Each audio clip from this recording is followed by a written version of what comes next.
نحمده ونصلي على حبيبه الكريم أما بعد فأعوذ بالله من الشيطان الرجيم بسم الله الرحمن الرحيم وسيجنبها الأتقى الذي يؤتي ماله يتزكى آمنت بالله صدق الله مولانا العظيم وصدق رسوله النبي الأمين المكين الكريم ونحن على ذلك لمن الشاهدين والشاكرين والحمد للہ رب العالمین۔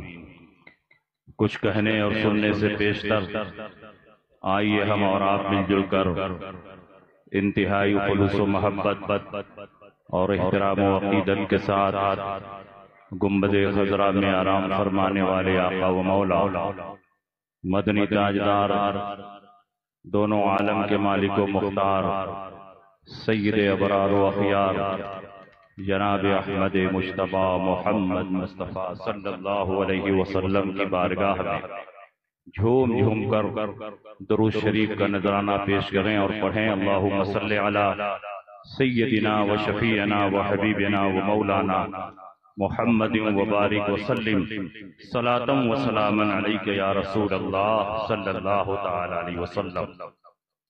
حضرات، آج کا یہ عظیم الشان پروگرام جس میں ہم اور آپ حاضری کی سعادتیں حاصل کر رہے ہیں، پوری کامیابی کے ساتھ اپنی منزل کی طرف رواں دواں ہے۔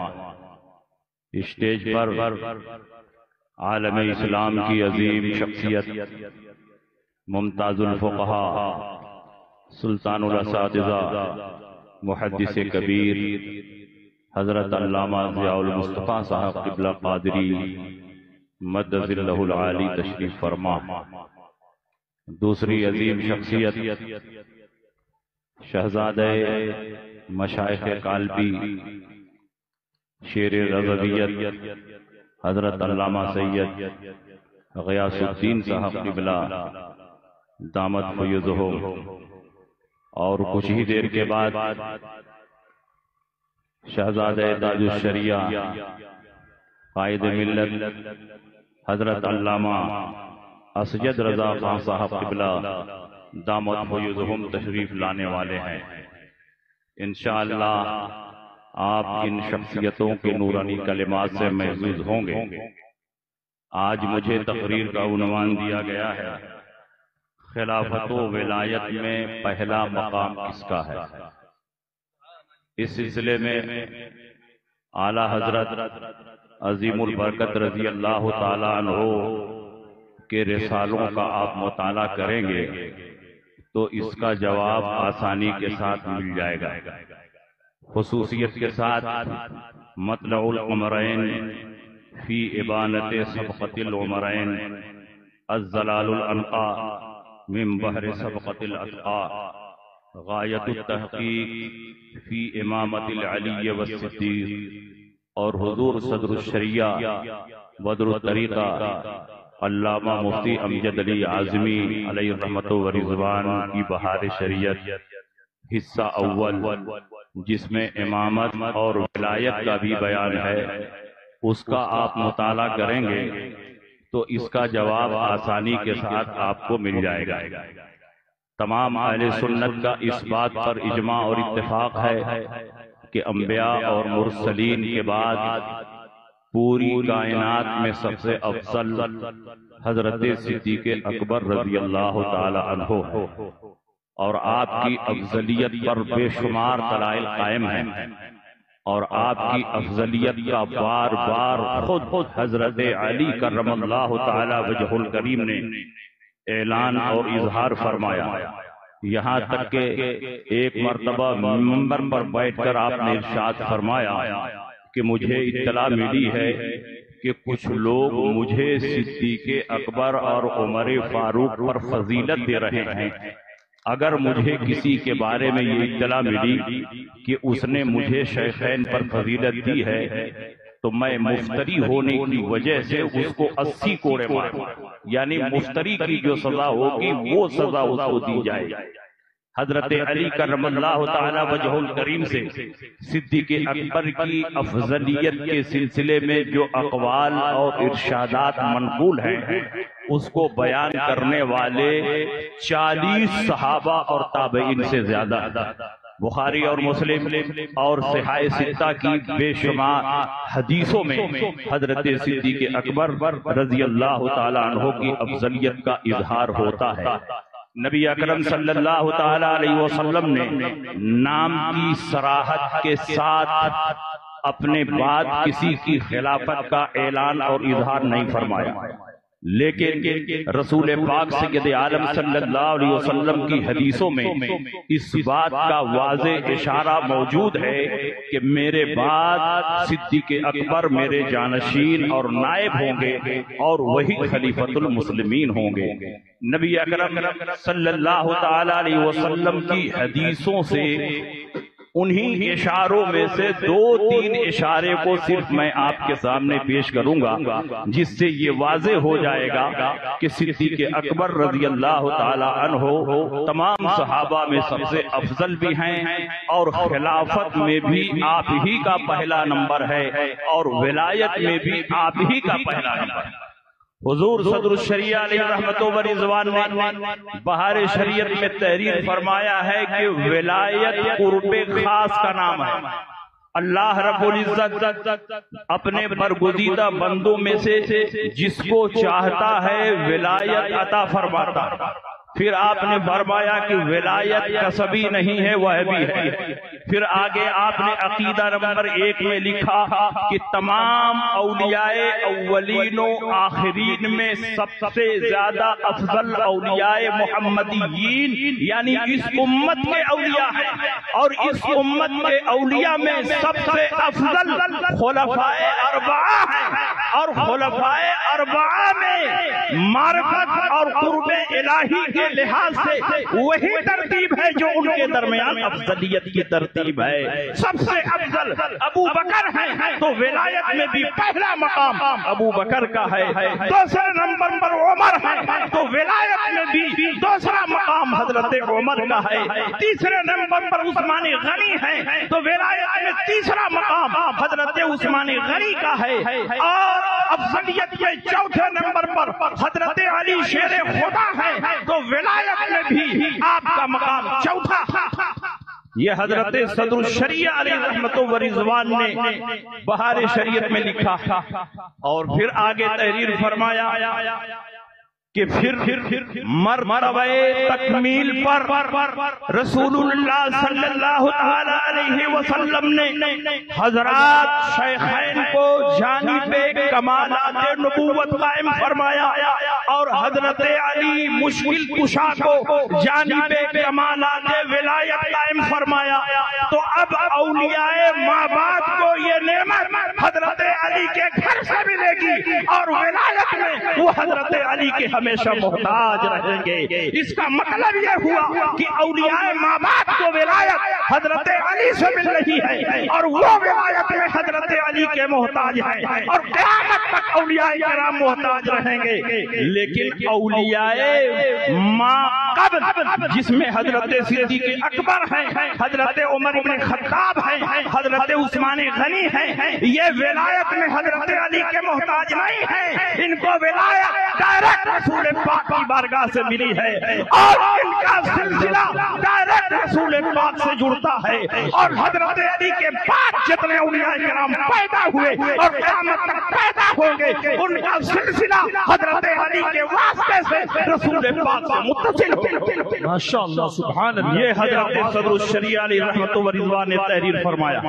تو یہ کہنا صحیح ہے کہ سارے اولیاء کرام کے سردار حضرت علی کرم اللہ تعالی وجہ الکریم، اور سارے اولیاء کا سارے سلسلوں کا اتصال حضرت علی کے واسطے سے رسول پاک سے ہو رہا ہے۔ اس کا مطلب یہ ہوا کہ اولیاء مابعد کا اتصال بغیر علی کے رسول پاک سے نہیں ہو سکتا، اور اولیاء مابعد کو ولایت اور یہ نعمت حضرت علی کے گھر سے ملے گی۔ علی کو چھوڑ کر ان کو ولایت نہیں مل سکتی ہے، اور یہ نعمت نہیں مل سکتی۔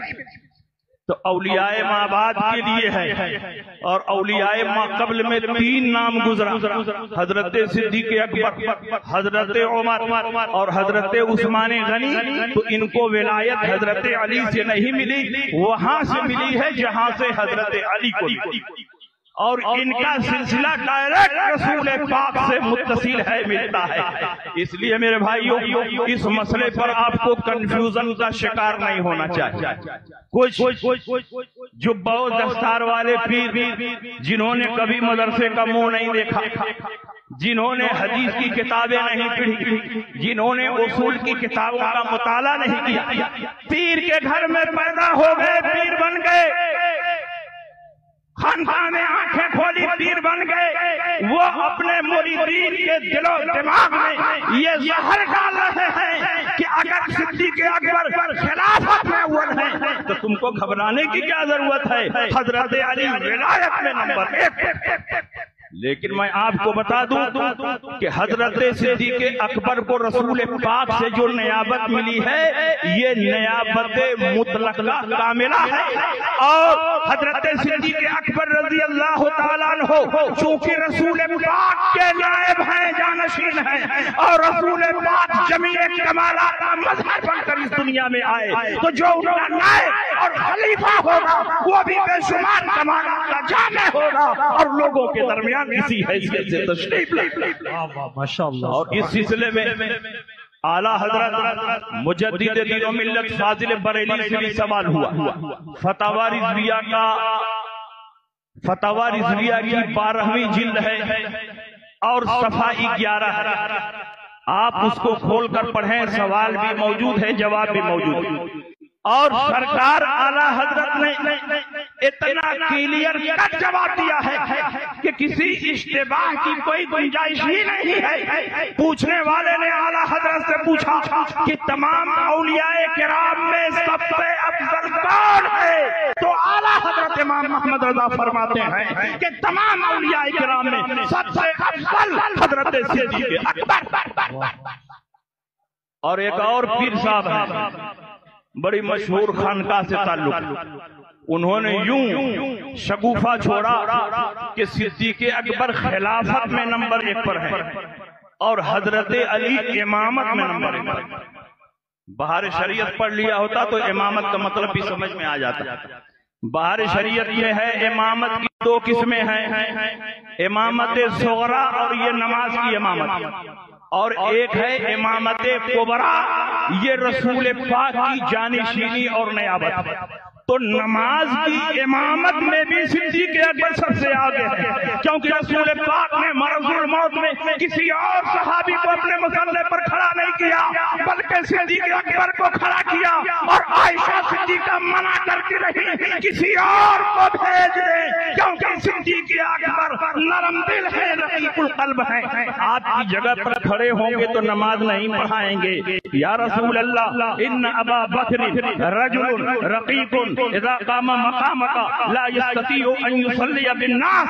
ابو بکر نرم دل ہے، رقیق القلب ہے، آپ کی جگہ پر کھڑے ہوں گے تو صحابہ کی نماز نہیں پڑھائیں گے، کسی اور کو بھیج دے. رسول پاک نے فرمایا مری ابا بکر فلیصلی بالناس، ابو بکر کو حکم دو لوگوں کی نماز پڑھائیں. پھر حضرت عائشہ نے وہی جملہ ریپیٹ کیا، رسول پاک نے فرمایا ابو بکر کو حکم دو لوگوں کی نماز پڑھائیں. حضرت عائشہ نے وہی جملہ ریپیٹ کیا. سرکار نے 4تھی مرتبہ میں پرجلال لہجے میں فرمایا مری ابا بکر فلیصلی بالناس فإن كنا لصواحب یوسف، ابو بکر کو حکم دو لوگوں کی نماز پڑھائیں. تم لوگ یوسف علیہ السلام کی سہیلیوں میں سے معلوم ہوتی ہو کہ اپنی بات پر اڑی ہوئی ہو. میں آپ سے پوچھنا چاہتا ہوں، مسئلہ صرف نماز پڑھانے کا نہیں کہ امام صاحب نہیں ہے تو نائب کو بھیج دیا جائے، نائب نہیں ہے تو مؤذن کو بھیج دیا جائے. رسول پاک آج پوری دنیا کے مسلمانوں کو یہ میسج اور پیغام دے رہے ہیں کہ آج مسئلہ صرف نماز پڑھانے کا نہیں، مسئلہ یہ ہے کہ آج میری زندگی میں میرے مسلح پر کھڑا ہو کر جو صحابہ کی امامت کرے گا میرے پاس وہی ملت اسلامیہ کا خلیفہ ہوگا. تو سرکار نے آپ کی خلافت کی طرف اشارہ فرمایا. اور سنیے، اگر صرف حضرت علی کے اقوال پیش کریں تو اتنے زیادہ ہیں کہ کئی گھنٹوں پر تقریر محیط ہو جائے گی۔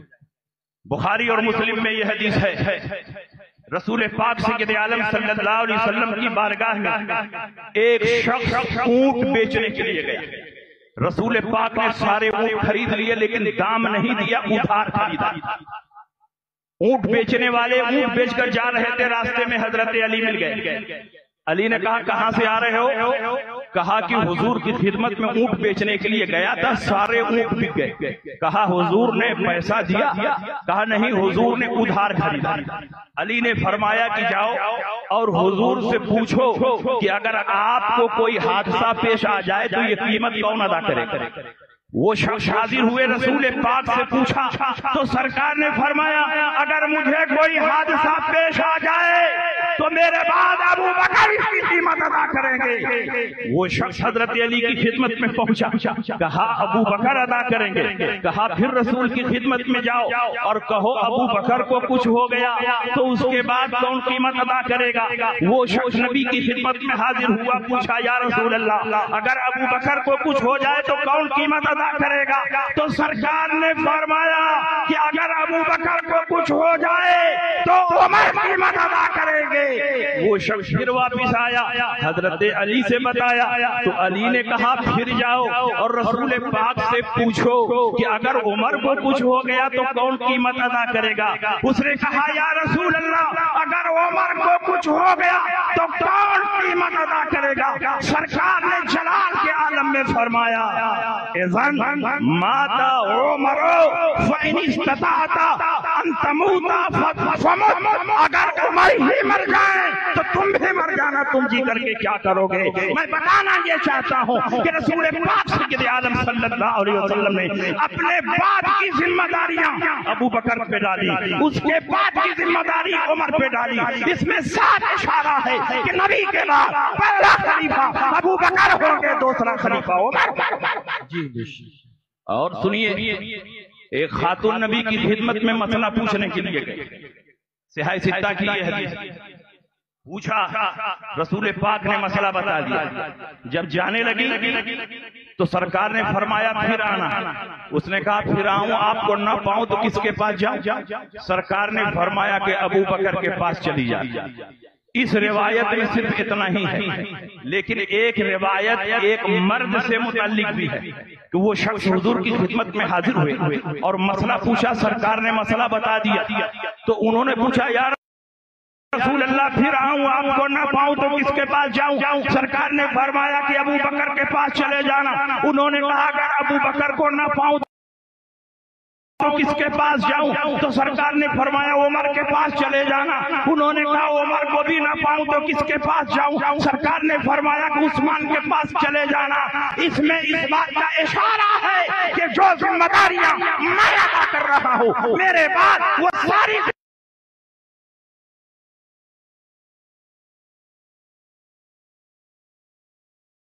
ابو بکر ادا کریں گے، ان کے بعد عمر ادا کریں گے، ان کے بعد عثمان غنی ادا کریں گے۔ یہ اس بات کی دلیل ہے کہ سرکار کے بعد خلیفہ بلا فخر علی نہیں ہے بلکہ صدیق اکبر۔ اس سلسلے میں اگر ہم روایتیں پیش کریں تو اتنی روایتیں ہیں میرے دماغ میں کئی گھنٹے کی تقریر ہو جائے گی۔ اگر آپ اجازت دیں تو صرف ایک حدیث، اور وہ حدیث اس لیے میں پیش کرنا چاہتا ہوں کہ اس حدیث کے جتنے راوی ہیں یہ سب کے سب حضور غیاث ملت کے اجداد کرام ہیں۔ اس حدیث کے جتنے راوی ہیں سب اہل بیت ہیں، ائمہ کرام ہیں۔ حضرت امام جعفر صادق فرماتے ہیں کہ مجھ سے میرے والد امام باقر نے فرمایا، امام باقر فرماتے ہیں کہ مجھ سے میرے والد امام زین العابدین نے فرمایا، امام زین العابدین فرماتے ہیں کہ مجھ سے میرے والد امام حسین نے فرمایا، امام حسین فرماتے ہیں کہ مجھ سے میرے والد حضرت علی نے فرمایا، اور علی فرماتے ہیں میں نے خود کانوں سے رسول پاک کو فرماتے ہوئے سنا اور اپنی آنکھوں سے اس منظر کو دیکھا۔ علی فرماتے ہیں کہ ایک مرتبہ ہم لوگ رسول پاک کے ساتھ جا رہے تھے، صدیق بھی بھی ہیں، عمر بھی ہیں، عثمان بھی ہیں، علی بھی ہیں، طلحہ بھی ہیں، زبیر بھی ہیں، اکابر صحابہ ہیں، اور انہی میں حضرت ابو درداء رضی اللہ تعالی عنہ بھی ہیں۔ چلتے چلتے ایک مقام پر ابو درداء صدیق اکبر سے آگے نکل گئے اور صدیق اکبر پیچھے ہو گئے۔ ابو درداء کی پیٹھ صدیق اکبر کے چہرے کے سامنے ہو گئی۔ کسی اور نے نوٹ کیا ہو کہ نہ نوٹ کیا ہو، لیکن رسول پاک نے نوٹ فرمایا اور جلال کے عالم میں ارشاد فرمایا، یا ابا الدرداء انت تمشی قدام رجل لم تطلع الشمس بعد النبیین علی رجل افضل منہ۔ اے ابو درداء، تم اس آدمی کے آگے آگے چل رہے ہو کہ انبیاء اور مرسلین کے بعد آج تک یہ سورج کسی ایسے آدمی پر طلوع نہیں ہوا جو ان سے افضل ہو۔ وہ کون شخصیت ہے جس کی طرف رسول پاک اشارہ فرما رہے ہیں؟ وہ کوئی اور نہیں، حضرت صدیق اکبر ہے، اور اس حدیث کا راوی کون ہے؟ علی مرتضیٰ۔ اس لیے اگر تم سچے مولائی ہو تو مولا علی کے مسلک پر رہو، مولا علی کے موقف پر رہو، اور ڈپلیکیٹ مولائی ہو تو شیعوں کی بولی بولتے رہو۔ اس موضوع پر بیان کرنے کے لیے بہت ساری حدیثیں ہیں، لیکن قلت وقت کا احساس کرتے ہوئے میں آپ کے درمیان سے رخصت ہو رہا ہوں۔ وآخر دعوانا ان الحمدللہ رب العالمین وما علینا الا البلاغ۔ انشاءاللہ پھر کبھی موقع ملا تو تفصیل سے اس موضوع پر بولوں گا بھی اور لکھ کر کے شائع بھی کروں گا۔